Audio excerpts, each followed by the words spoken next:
you know, and it's not necessarily a good thing that those girls are so needy that they're doing that, but there's a cause and effect, and it's not her fault.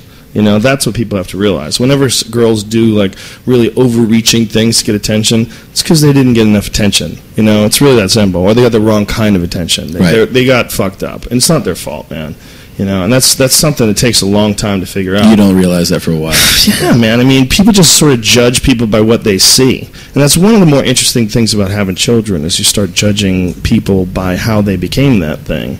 How did you get to be this angry, like, really, like, deceptive, you know, shitty, selfish person who's ruining lives and stealing from people? And how does a person get to be a murderer? How does a person get to be a robber who breaks into people's houses when you know they're not going to be around? And how do you get to be that person? Yeah. Well, a bunch of shit has to go wrong. You know, there's a bunch of people have to fail you. You know, you started off nothing but potential. That's what a person is. Yeah. Nothing but potential.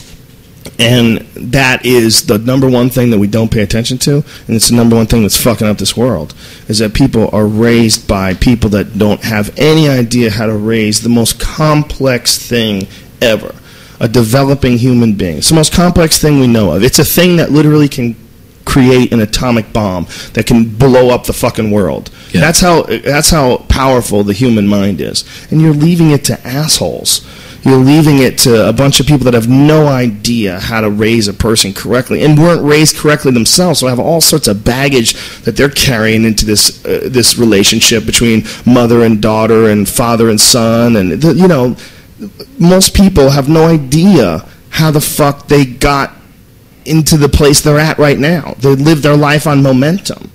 You know, and raising a human when you're stuck on momentum and screaming at people in traffic and calling your wife a cunt and, you know, kicking your dog, and now you got a baby, okay? This guy has a baby.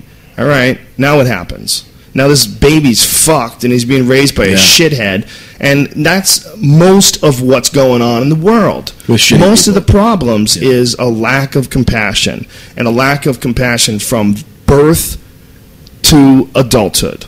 Yeah. And it's so common, and it's not being addressed. Nobody talks about it. Everybody wants to talk about oil. Everybody wants to talk about, what do we do when we run out of oil? What will we do when peak oil becomes a problem in this country? Yeah. When will we step up and learn? But nobody looks at the number one commodity that humans have to offer. That's humans. Our best commodity is humans. And the more potential that you can have in that commodity, the better the world would be for everybody. But the problem is that the people that have billions of dollars are a bunch of cunts, and they want to hold on to that money with their greasy, old, moisturizing cream fucking leather hands, because they've had it their whole life, and they've been in this position of privilege, and they understand what it takes to make $16 billion. You know how many people I had to pay off? You know how many lobbyists I had to bribe? You know, I earned this fucking boat, you know? Yeah. But that's the extreme form of you know, the wrong parts of the competitive aspects of capitalism.